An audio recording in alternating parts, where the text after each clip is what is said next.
Yeah. So sometimes I feel as though doing these practice videos is a good way to practice, encourage myself to speak more, and also to learn from my mistakes.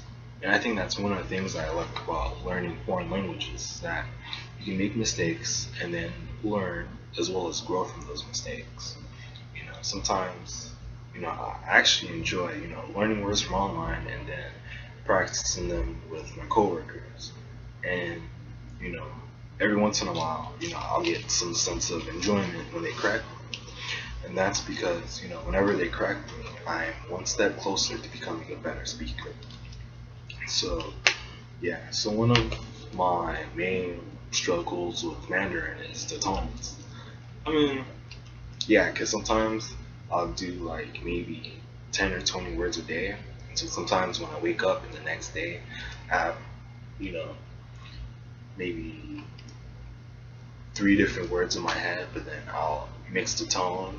Like a good example is, I remember I made a mistake. Let me see, it was, I want to say Friday, last Friday, and I wanted to say what they mean. No, what they mean. Me means secret. But if you change the tone, me, it means boobs. And so my coworker my coworker was laughing so hard.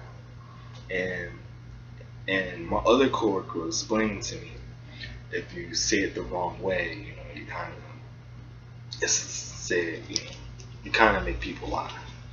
So, another, yeah, I need to practice how to say me instead of me.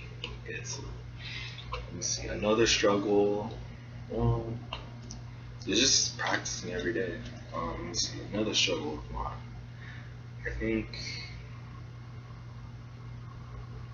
mainly so motivation, because this is what, fourth month going into Mandarin, and I think that motivation period is starting to fizzle, and right now I'm just trying to find ways to keep that motivation going. I mean, going to I've noticed that when I do go to like Oriental markets and practice my Mandarin, my motivation does pick up.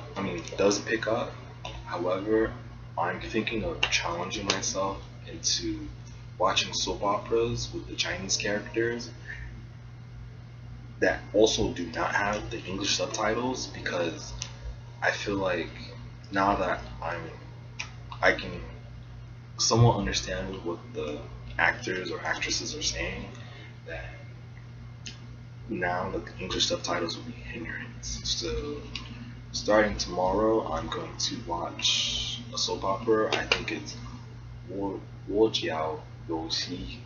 I think it's called My House is Pregnant.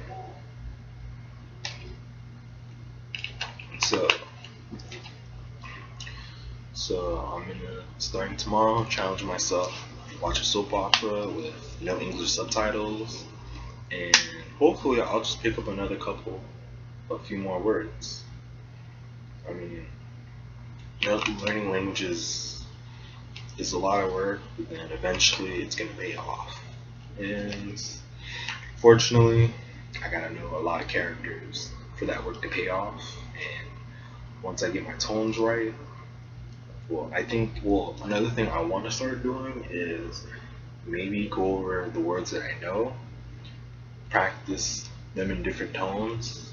Like, let me see, yong means use, yong means always. So sometimes when I wake up, those tones get switched in the meaning alongside with the meaning. So what I'm gonna hopefully do tomorrow, starting tomorrow, is to start practicing a lot of words that I know in the correct tone, so that when I start speaking, it all comes natural.